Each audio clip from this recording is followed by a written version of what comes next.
Hello students, आज revision class start करते हैं। रिवीजन में यूनिट फर्स्ट है कूलाम का नियम तथा वैद्युत क्षेत्र। ठीक है, देखिए अभी तक आपने जितने भी चैप्टर पढ़े हैं एक बार में, पहली बार में। ठीक है, क्या बात है, कितने मजे आ रहे हैं। मजा आएगा रिवीजन में क्योंकि आप एक बार पढ़ चुके हैं, तो हमको भी मजा आएगा पूछने में कि आपको वास्तव में आता है कि नहीं आता है कि नहीं। रिवीजन करेंगे और फास्ट रिवीजन करेंगे, कोशिश करेंगे कि एक बार और रिवीजन हो जाए एग्जाम से पहले, तो आपके लिए थोड़ा बेहतर होगा। हो सकता है कुछ लोग अभी पहली बार पढ़ रहे हो। ठीक है, कूलाम का नियम तथा वैद्युत क्षेत्र। शुरुआत करेंगे वैद्युत आवेश से। वैद्युत आवेश क्या होता है, हम आप लोग से जानना चाहेंगे। वैद्युत आवेश क्या होता है? इलेक्ट्रिक चार्ज कहते हैं इसको।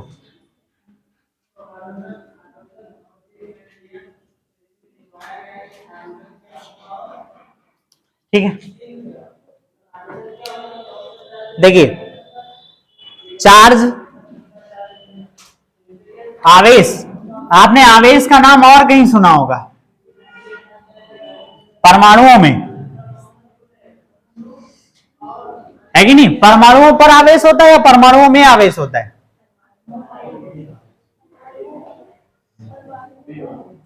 परमाणुओं में आवेश होता है या परमाणुओं पर आवेश होता है? परमाणु विद्युत उदासीन होता है। ठीक है, परमाणुओं पर किसी भी प्रकार का कोई आवेश नहीं होता है।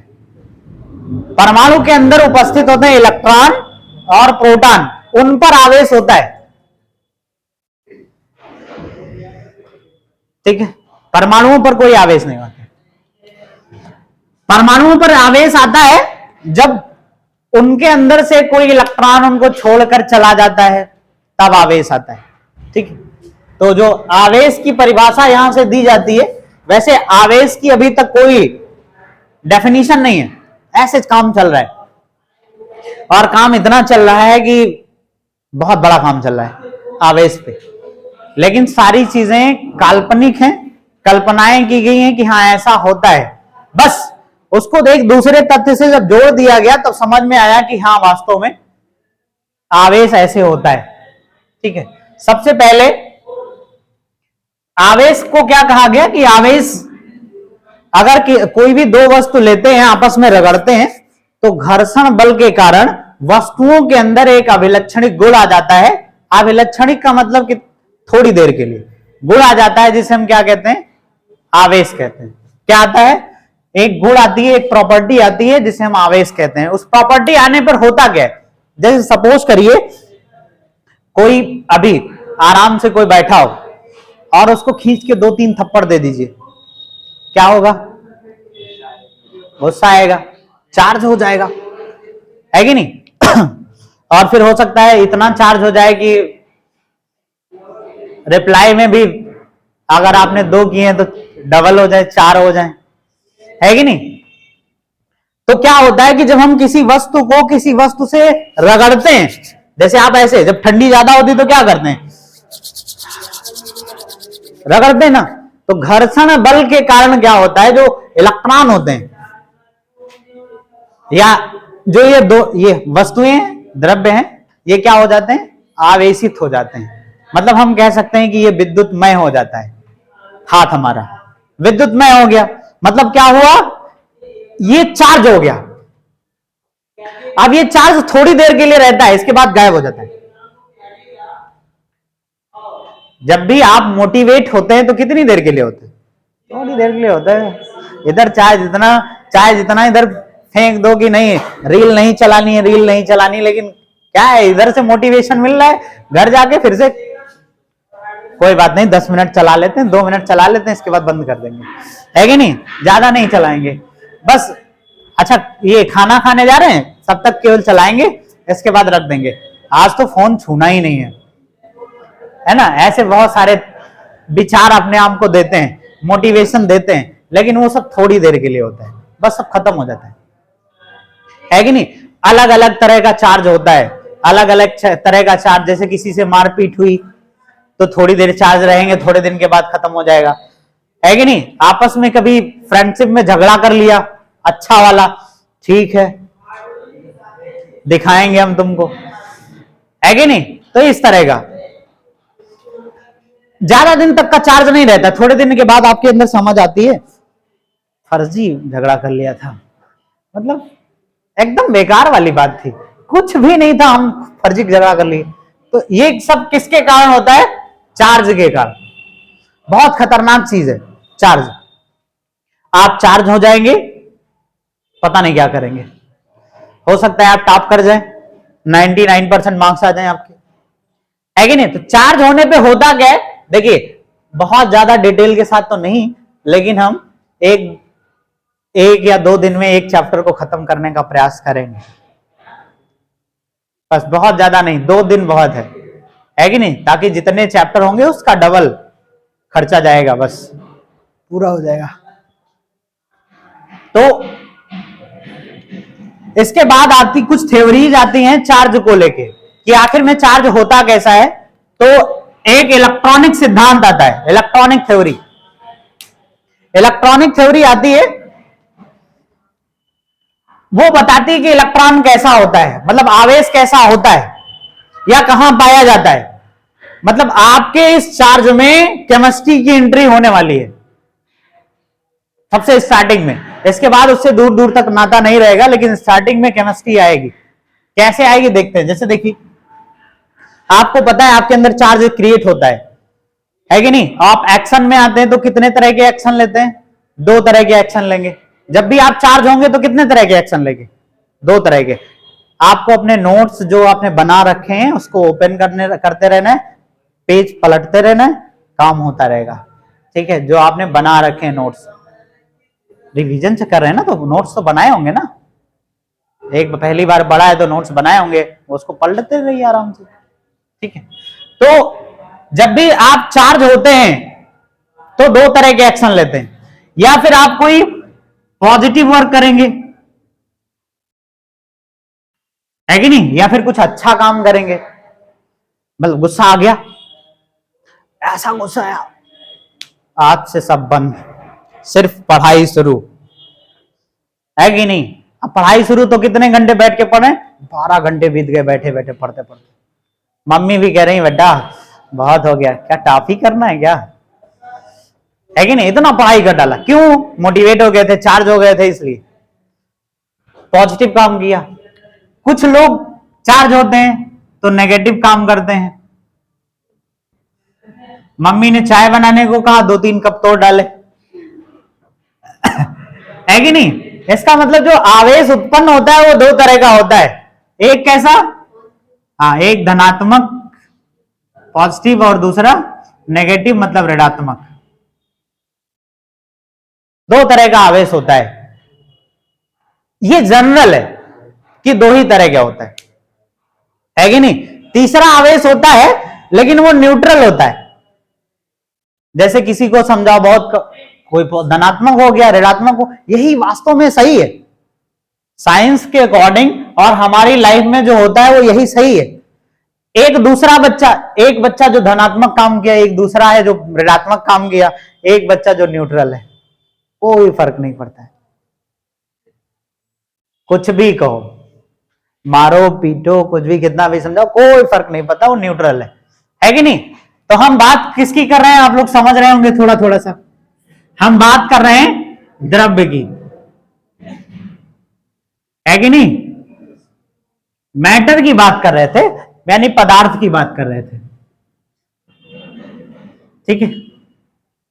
पदार्थ क्या होता है ये आप जानते हैं, जो स्थान घेरते हैं और जिनमें भार होता है वो हमारे द्रव्य होते हैं। द्रव्य वे होते हैं जो स्थान घेरते हैं और जिनमें भार होता है, वो पदार्थ या द्रव्य होते हैं। यानी कि धरती पे जितनी भी चीजें सब है। परमाणु किसे कहते हैं? परमाणु द्रव्य का वह छोटा सा कण है जिसे आसानी से और भी खंडों में विभाजित नहीं किया जा सकता है, इसका मतलब किया जा सकता है। तो होता क्या है, जैसे मान लेते हैं कि सोडियम परमाणु, कौन सा? सोडियम परमाणु, ये सोडियम है। तो परमाणु के बारे में तो आप अच्छे से जानते हैं, परमाणु में क्या होता है, कितने भाग होते हैं? एक तो न्यूक्लियस होता है जिसमें प्रोटॉन और न्यूट्रॉन रहते हैं, और उसके बाहर का कौन सा क्षेत्र होता है? 3 डायमेंशनल स्पेस, त्रिविम क्षेत्र, है कि नहीं? परमाणु का नाभिक और उसके बाहर का त्रिविम क्षेत्र, 3 डायमेंशनल स्पेस, कुछ इस टाइप से। और इसमें क्या मिलते हैं हमको? परमाणु ऑर्बिटल्स पाए जाते हैं 3 डायमेंशनल स्पेस में, जहां पे इलेक्ट्रॉन रहते हैं। परमाणु ऑर्बिटल्स किसे कहते हैं? किसी परमाणु के नाभिक के चारों तरफ का वह त्रिविम क्षेत्र जहां पर इलेक्ट्रॉनों के पाए जाने की संभावना अधिक होती है, उसे हम परमाणु ऑर्बिटल कहते हैं, है कि नहीं? अब परमाणु ऑर्बिटलों में इलेक्ट्रॉन मिलते हैं हमें, और जो परमाणु का नाभिक होता है यहां कौन रहता है? प्रोटॉन। ये कौन सा हम बना रहे हैं? मान लेते हैं सोडियम बना रहे हैं, तो सोडियम का परमाणु क्रमांक कितना होता है? 11, है कि नहीं? इलेक्ट्रॉनिक कॉन्फ़िगरेशन 2, 8 और 1। 3 क्लासेस बनेंगी, पहली में कितने होंगे? 2, दूसरे में 8 और तीसरे में 1। ठीक। परमाणु नाभिक में प्रोटॉन कितने होंगे? बहुत जल्दी आपका चैप्टर क्लोज हो जाएगा, ध्यान रखिएगा। 1 + 2 + 3 + 4 5 6 7 8 9 10 और 1 और, है कि नहीं? 11 प्रोटॉन हमने इसके अंदर डाले हैं, और हम इलेक्ट्रॉन यहां पे डाल देंगे। पहली क्लास में 2, दूसरी क्लास में 3 हो चुके हैं, 4 हो गया, 5 हो गया, 6 हो गया, और ये 7 हो गया, और एक 8 हो गया। सब पे नेगेटिव चार्ज। ठीक है। लास्ट सेल में कितने होते हैं? होते तो कितने? 18 होते हैं, लेकिन अभी हमारे पास कितना है? 1। सोडियम तैयार है। इस तरह का चार्ज होता है सोडियम परमाणु पर। ठीक है। ऐसे एक और होती है, कौन? क्लोरीन, है कि नहीं? हमने क्लोरीन की बात की। क्लोरीन का परमाणु क्रमांक कितना होता है? कॉन्फ़िगरेशन करेंगे कितना आएगा? 2 8 7। चलिए,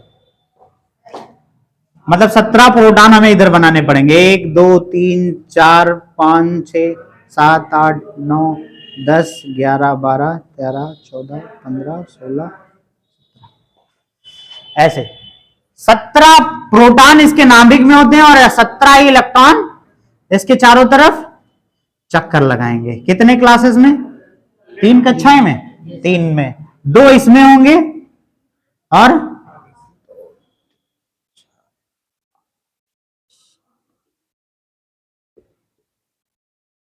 ये सब ऐसे टॉपिक हैं जो आपके बोर्ड एग्जाम में नहीं पूछे जाएंगे। ये ऐसा टॉपिक है जो आपके बोर्ड एग्जाम में नहीं पूछा जाएगा, लेकिन इसी से पूछा जाएगा बोर्ड एग्जाम में, है कि नहीं? जब तक ये जान नहीं पाएंगे ना, सबसे बड़ी स्टार्टिंग यहीं पे प्रॉब्लम होती है। स्टूडेंट को पता ही नहीं चलता है कि ये आवेश कहां से आ गया, कितना आया, ये समस्याएं होती है। तो देखते हैं 2 डायग्राम में इस चैप्टर को काफी कवर करने की कोशिश करेंगे, बस इन्हीं दोनों को। बाकी आप तो समझदार हैं। तो कितने होंगे? लास्ट वाले में कितने बचेंगे? 7। 1 2 3 4 5 6 और 7, सब पे नेगेटिव चार्ज।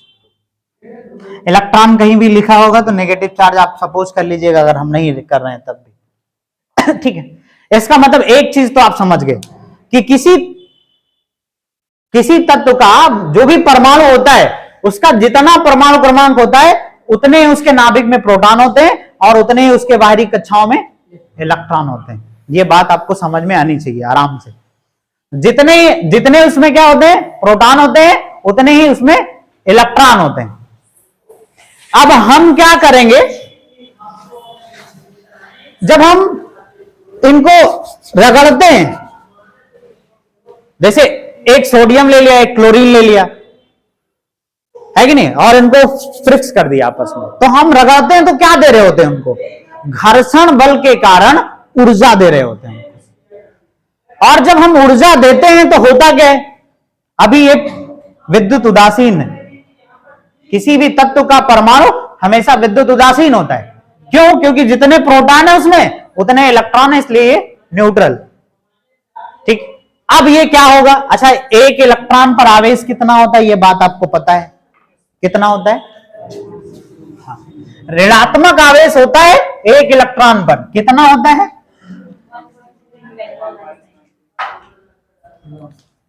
एक इलेक्ट्रॉन पर आवेश कितना होता है, 1.6 इंटू 10 की पावर -19 कूलाम। ये कूलाम आगे आएंगे भी, ये क्यों आ रहे हैं ये बताएंगे। इतना आवेश होता है क्यों एक इलेक्ट्रॉन पर, है कि नहीं। होता क्या है, जब हम घर्षण बल देते हैं तो घर्षण बल के कारण उसको क्या मिल जाती है, ऊर्जा मिल जाती है। और जब ऊर्जा मिल जाती है तो इनकी कक्षाओं का इलेक्ट्रॉन क्या करता है, निकल लेता है। अभी जब मैं आपको संयोजी बैंड और चालन बैंड के बारे में पढ़ा रहा था ना, तो हमने बताया था कि उसको जब ऊर्जा दे देते हैं हम तो क्या होता है, संयोजी बैंड से निकल के चालन बैंड में पहुंच जाता है। तो जब हम सोडियम परमाणु है, आप देखिए सोडियम परमाणु की थोड़ी सी गरज भी होती है। क्या गरज होती है, इसके बाहरी कोश में एक इलेक्ट्रॉन है, ये चाहता है कि अगर हम एक इलेक्ट्रॉन त्याग दें तो हम अपना ऑक्टेट कंप्लीट कर लेंगे, है कि नहीं।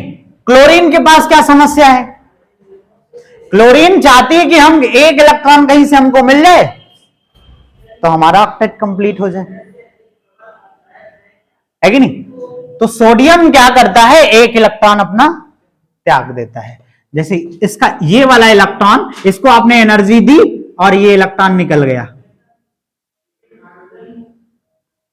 यहां क्या क्रिएट हो जाएगा, क्या क्रिएट हो जाएगा यहां पे, होल, है कि नहीं। ये इलेक्ट्रॉन गया, अब ये इलेक्ट्रॉन बाहर मार्केट में घूम रहा है, नजर इनकी पड़ गई,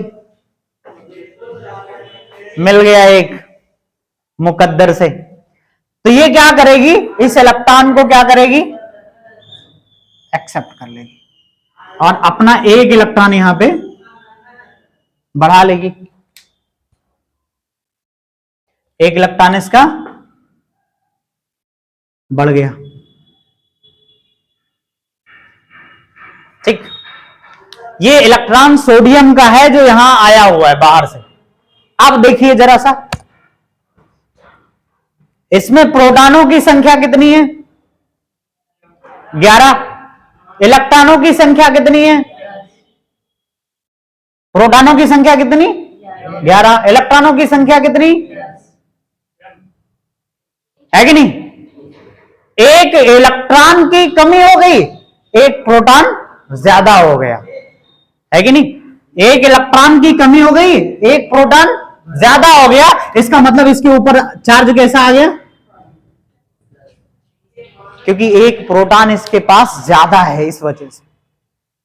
यहां पे देखिए इसके नाभिक में प्रोटॉनों की संख्या कितनी है, कितनी है, 17। बाहर इलेक्ट्रॉनों की संख्या कितनी है, 18। तो इस पे इसके ऊपर क्या आ गया, एक चार्ज कैसा आ गया, अब ये हो गया धनात्मक परमाणु और ये हो गया ऋणात्मक परमाणु, दो टाइप के परमाणु हो गए। इस तरह से इलेक्ट्रॉन ये अपना त्यागता है तो ये सोडियम प्लस के रूप में कन्वर्ट हो जाता है, और जब ये इलेक्ट्रॉन, ये इसी के द्वारा निकाला गया इलेक्ट्रॉन ये ग्रहण करती है तो ये कैसा बन जाती है, क्लोरीन नेगेटिव, ठीक।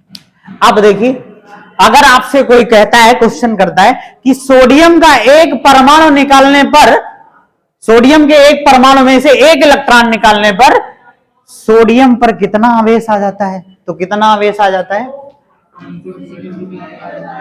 मत कहिएगा एक आ जाता है, एक कूलाम। हाँ, एक इलेक्ट्रॉन पर इतना आवेश होता है तो इतना आवेश आ जाएगा, 1.6 इंटू 10⁻⁻19 का।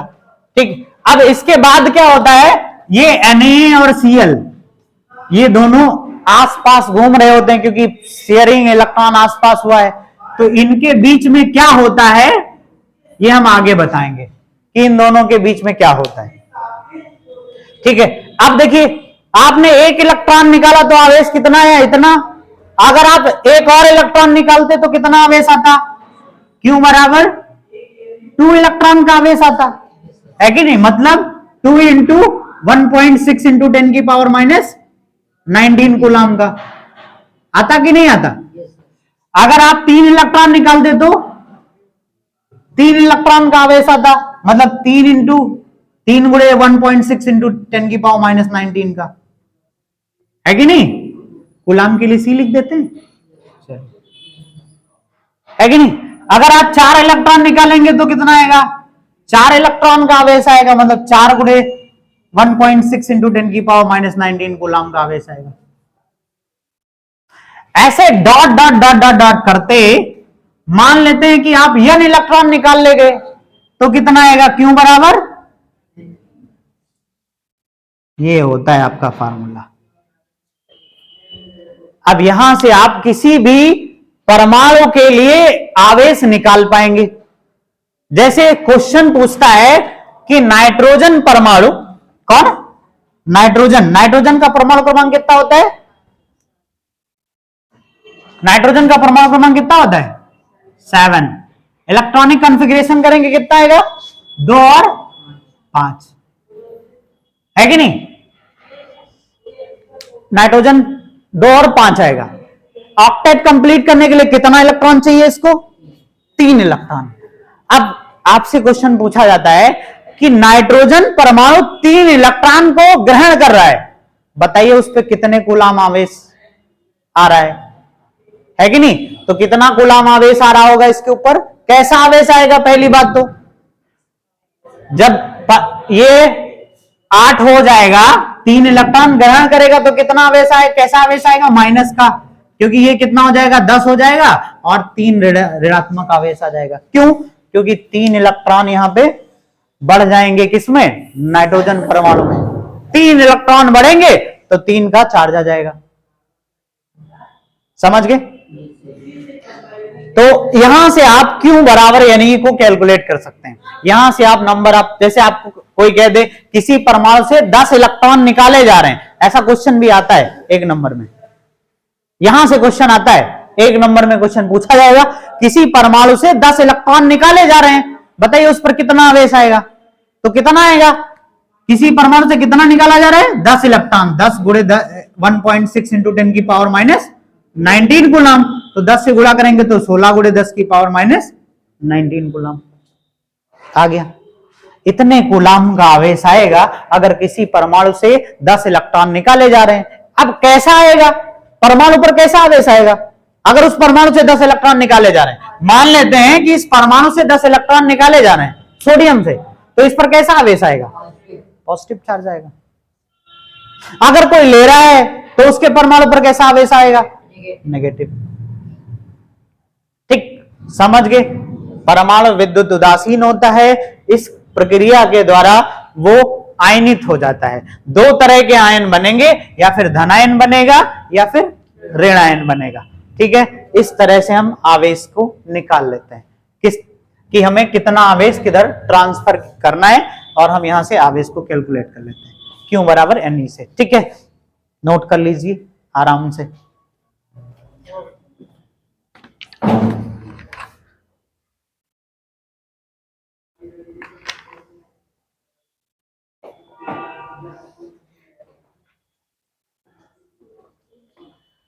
समझ में आया, किसी को प्रॉब्लम तो नहीं है कोई, हाँ होगा तो पूछ लिया चिल्ला के आराम से। आज एक बच्ची की बोलती बंद हो गई।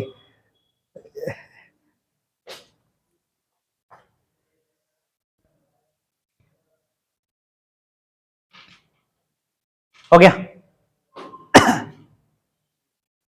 छापते रहा करिए सीधे, रफ कॉपी जरूर रखिएगा नोट्स के साथ साथ, ताकि आपको छापने में दिक्कत ना हो।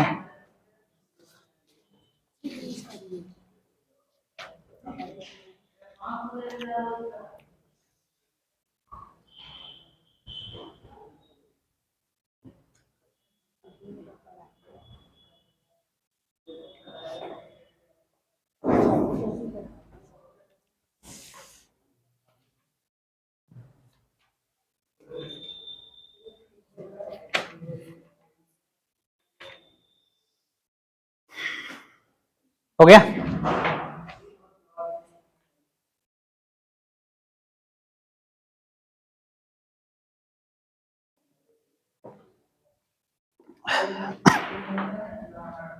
इरेज करें?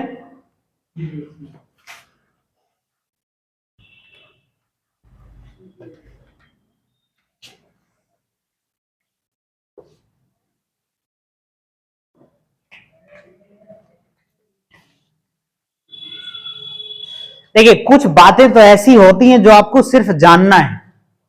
क्या? आवेश को, जैसे ऊर्जा संरक्षण का नियम पढ़ा है आपने, ऊर्जा संरक्षण के नियम में क्या होता है? ऊर्जा ना तो उत्पन्न की जा सकती है और ना ही नष्ट की जा सकती है। सिर्फ एक रूप से या एक अवस्था से दूसरे अवस्था में क्या होता है? रूपांतरण होता है, बस। ठीक वैसे ही आवेश भी है। इसको आवेश संरक्षण का नियम कहते हैं। आवेश को ना तो उत्पन्न किया जा सकता है और ना ही नष्ट किया जा सकता है। आप नष्ट नहीं कर सकते। इलेक्ट्रॉन को आप नष्ट कर सकते हैं? नहीं। और एक चीज, इलेक्ट्रॉन से नीचे आवेश को और डिवाइड नहीं कर सकते। आवेश की अगर क्वांटिटी सबसे मिनिमम क्वांटिटी है तो 1.6 इंटू 10 की पावर -19 कूलम है। इससे कम क्वांटिटी में चार्ज को आप नहीं ज्ञात कर सकते। इसको कहते हैं क्वांटाइजेशन ऑफ चार्ज, आवेश की क्वांटम प्रकृति। हमेशा जब भी आवेश मिलेगा तो इस फॉर्म में मिलेगा। यहां पे जो नंबर लिखे होंगे इंटीजर हो सकते हैं, मतलब किसी पे -1 इलेक्ट्रॉन का चार्ज हो सकता है, -2 इलेक्ट्रॉन का चार्ज हो सकता है। ये नहीं हो सकता कि नहीं 0.5 इलेक्ट्रॉन का चार्ज है ना, यानी कि ना ये नहीं कह सकते कि इलेक्ट्रॉन बाई 2 है, मतलब इलेक्ट्रॉन को और भी छोटे पार्ट में डिवाइड नहीं कर सकते आप। इलेक्ट्रॉन है तो है, ठीक है। अब डिफाइन करेंगे एक कूलम को। एक कूलम क्या होता है, ठीक है। ये समझ में आया ना, ये इंपॉर्टेंट है, ये फॉर्मूला आगे काम आएगा।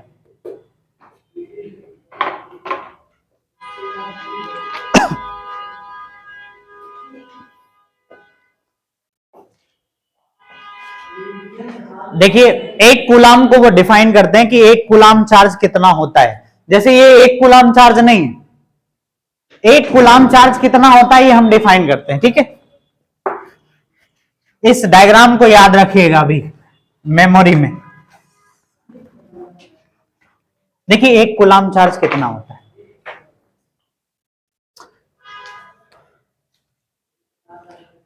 एक कूलम चार्ज का मतलब क्या है? Q का मान हमने कितना ले लिया? 1 कूलम।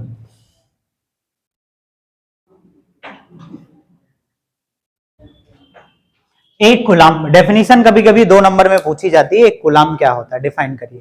तो आपको एक कूलम को क्या कहना है? 2 सीधे लंबे व समांतर तार, ठीक है। 2 सीधे लंबे व समांतर तारों में बराबर विद्युत धारा प्रवाहित करने पर, इक्वल विद्युत धारा प्रवाहित करने पर उन तारों के बीच अगर 2 × 10⁻⁷ न्यूटन का बल आकर्षण लगे चाहे प्रतिकर्षण, तो इसका मतलब उन तारों में 1 कूलम आवेश प्रवाहित किया जा रहा है कि नहीं। अगर 2 सीधे तार ले लें, समांतर तार ले लें और उनके बीच में क्या हो? वो सीधे हों, समांतर तार हो, और उनके बीच जो धारा हो वो बराबर धारा प्रवाहित की जाए, तो उनके बीच में कितना बल लगना चाहिए? 2×10⁻⁷ न्यूटन का बल लगना चाहिए। वो आकर्षण बल भी हो सकता है और प्रतिकर्षण बल भी हो सकता है। ठीक है, समझ पाए ना? ठीक, इतना बल लगना चाहिए, 1 कूलाम आवेश वही होता है। ठीक है,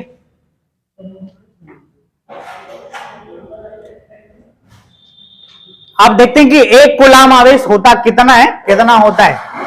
जैसे देखिए, आवेश बराबर क्या होता है? धारा बराबर क्या होता है? वैद्युत धारा बराबर।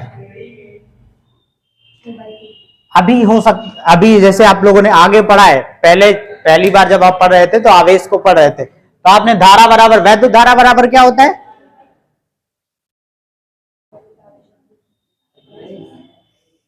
क्या होता है?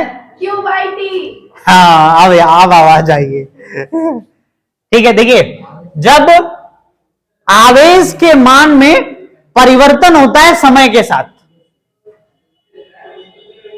है कि नहीं? जब समय के साथ किसमें हो?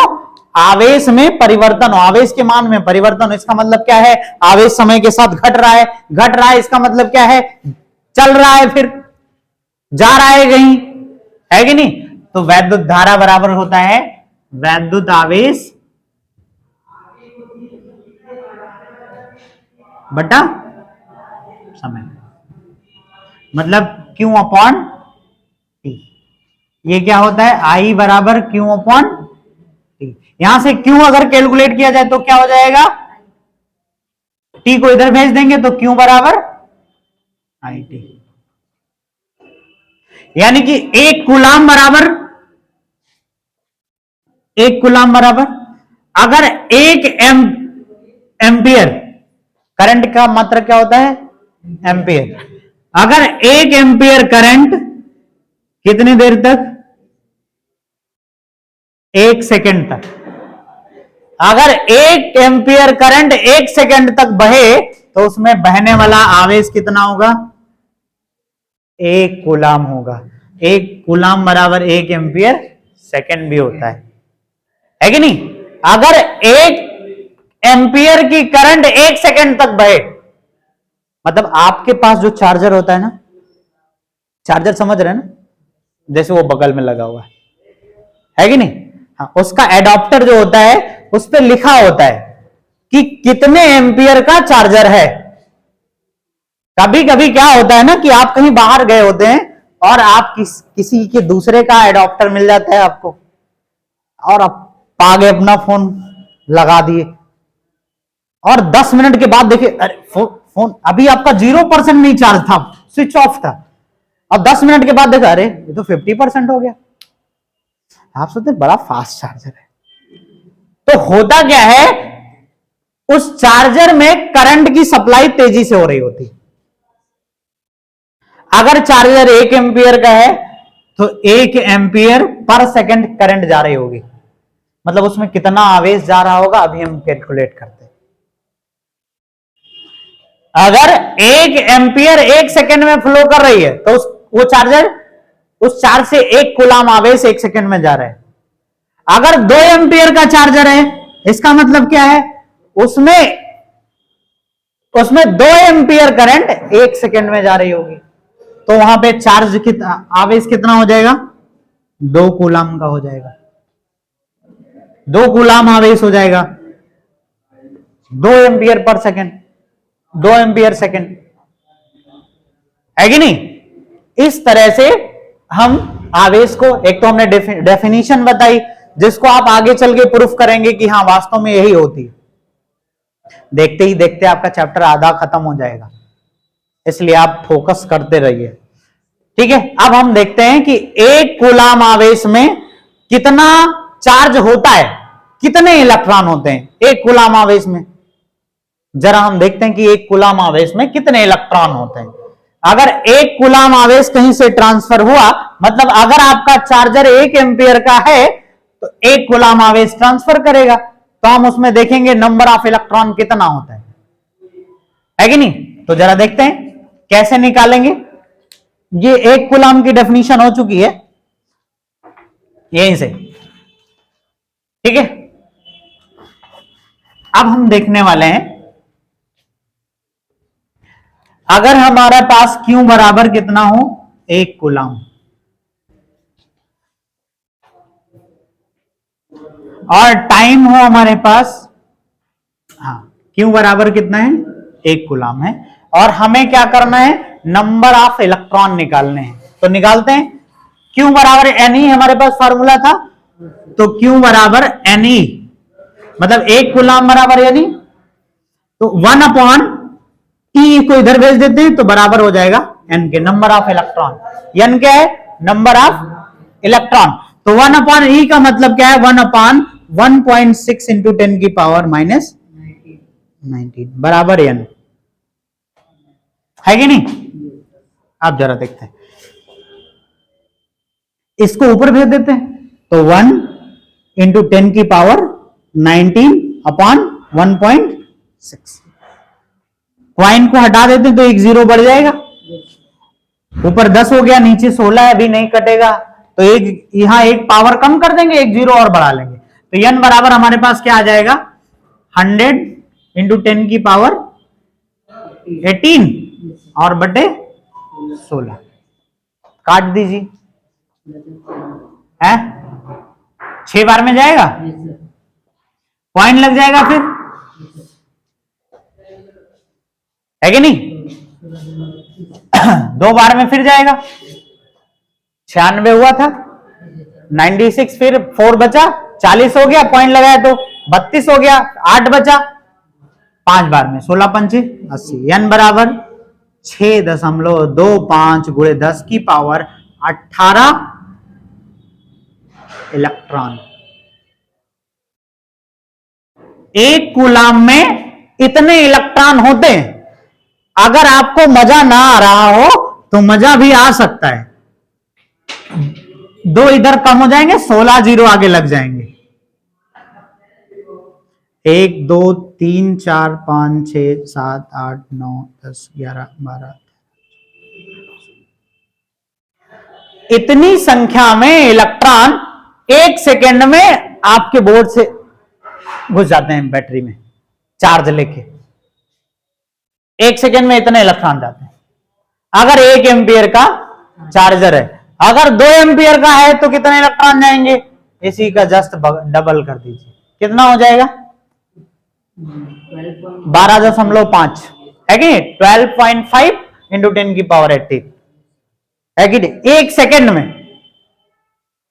इसीलिए जब किसी को करंट लगती है, अब सोचो कि 1 एम्पियर करंट जहां फ्लो कर रही है, जिसको आप जीप पे लगा लेते हैं चार्जर को, उस समय भी आप भी चार्ज हो रहे होते हैं। 1 सेकेंड में जो इलेक्ट्रॉनों का ट्रांसफर होता है इतना होता है, आप जब जीप पे लगाते हैं इतने इलेक्ट्रॉनों का ट्रांसफर होता है 1 सेकेंड के अंदर। अगर 1 सेकेंड तक आप लगाए रख गए चार्ज हो जाएंगे, 2 सेकेंड तक लगाए रखिए और चार्ज हो जाएंगे, है कि नहीं। तो इस तरह से आप नंबर ऑफ इलेक्ट्रॉन भी निकाल सकते हैं। अब आपने 2 फार्मूले पढ़ चुके, एक तो Q बराबर यानी पढ़ा आपने, और एक Q बराबर क्या पढ़ा IT, और Q बराबर Ne, दोनों का इस्तेमाल भी कर सकते हैं, है कि नहीं। अगर कोई कहे कि कहीं पर 1 एम्पियर करंट दौड़ रही है, कितने एम्पियर 1 एम्पियर, वहां पे आवेश कितना, नंबर ऑफ इलेक्ट्रॉन कितने जा रहे होंगे 1 एम्पियर करंट में, तो आप क्या करिए इसको इसके इक्वल कर दीजिए, क्योंकि Q बराबर IT, Q बराबर Ne, तो इसका मतलब Ne बराबर IT है कि नहीं, Ne बराबर IT, तो Ne अपॉन T बराबर I। ये बहुत सारे फार्मूले बना सकते हैं आप, N बराबर IT अपॉन E, बहुत सारे फार्मूले बनाइए, आप आराम से कैलकुलेशन करिए, कोई समस्या नहीं होने वाली, ठीक है, सब सॉल्व होते रहेंगे। समझ पाए यहां तक, कोई दिक्कत तो नहीं है, कितना इलेक्ट्रॉन भाग रहा है किधर जा रहा है सब पता चल जाएगा। अगर 2 कूलाम आवेश है तो कितना इलेक्ट्रॉन जाएगा, यहाँ पे 2 रख दीजिए, यहाँ पे 2 रख दीजिए, इसी से फिर से भाग दे दीजिए, इसका डबल हो जाएगा, है कि नहीं, इसका डबल हो जाएगा। ठीक, तो जितने जितने इलेक्ट्रॉन निकालना हो आप निकालते चले जा सकते हैं आराम से। ठीक है, अब इसके बाद मोस्ट इंपॉर्टेंट टॉपिक, ठीक है, टाइम होगा तो बता दीजिएगा, हैं पूरे पूरे टाइम पे पूछा है मैंने, टाइम हो ठीक है। अब देखिए, ठीक कोई बात नहीं है, आज का टाइम खत्म होता है, ठीक है, कल ये चैप्टर खत्म भी हो जाएगा, है कि नहीं, कल बहुत स्पीड से खींचेंगे, टाइम खत्म हो जाएगा, है कि नहीं, बहुत तेजी से खींचेंगे, टाइम खत्म हो जाएगा। वैसे भी आपको टाइम पता नहीं चला होगा कितनी जल्दी खत्म हो गया। हाँ, क्यों जानते हैं, जब तो आप इंटरेस्ट के साथ पढ़ते हैं ना, और एक दूसरी चीज आज इधर इधर नहीं हुआ है, बातचीत भी नहीं हो पाई है ना, तो इस वजह से ज्यादा फायदा हो रहा है कि नहीं। तो आप इसके जितने भी क्वेश्चन इस पे बेस हैं, कम से कम 8-10 क्वेश्चन तो होंगे, एग्जाम्पल और उसको मिला के देखिए। अगर वास्तव में अभी भी आप पढ़ना चाहते हैं ना, तो फिजिक्स को अभी कितना महीना है, लगभग 1.5 महीने तो है, लगभग आप 45 दिन है आपके पास, 45 दिन में फिजिक्स एकदम तैयार हो जाती है, कोई समस्या नहीं है 45 दिन में तैयार करने। लेकिन उसके लिए आपकी स्पीड, जो पेन का स्पीड हो, वो थोड़ी बढ़ के होनी चाहिए। जैसे आपको ये ना करना पड़े ऐसे 4/2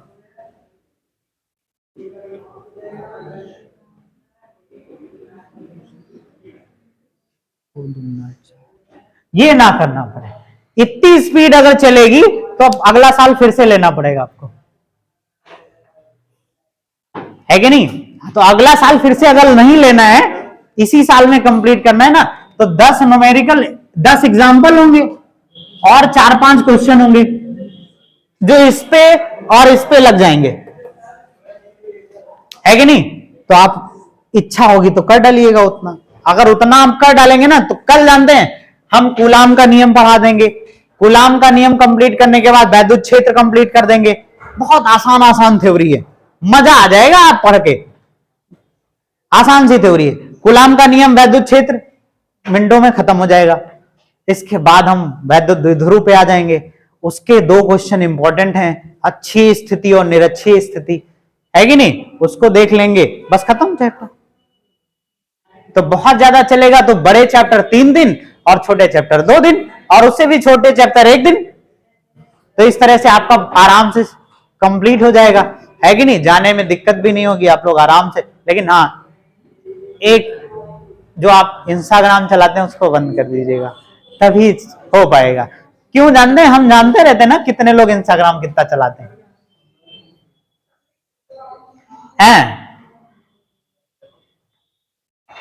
कुछ बच्चे तो बहुत मायूस रहते हैं, क्यों, क्योंकि उनके पास फोन नहीं है, तो चलाएं कैसे, साथ में उनको भी कहा सुनी पढ़नी पड़ रही होती है ना। लेकिन आप लोग ना चलाएं, आप लोग अभी 45 दिन है, काफी है।